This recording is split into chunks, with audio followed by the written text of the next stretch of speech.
পুরি কচু কীরকম চাষ করে দেখতে পাচ্ছেন।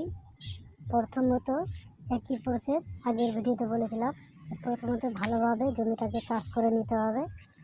চাষ করে নেওয়ার পরে তারপরে গরুর সাহায্যে কিংবা মুরগির সাহায্যে এটাকে মই বাইতে হবে। মই বাওয়ার পরে আলুর মতন সার করে এটাকে লাগাতে হবে।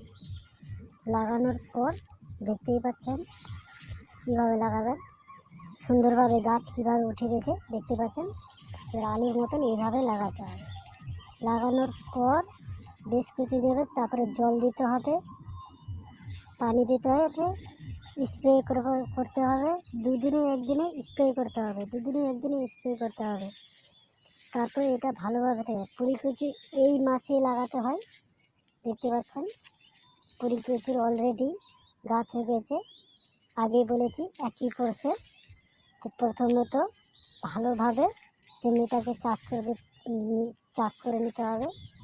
তারপরে হালকা রস, বেশিও থাকবে না কমও থাকবে না, সেই রসে এগুলোকে বুনতে হবে। বোনার পরে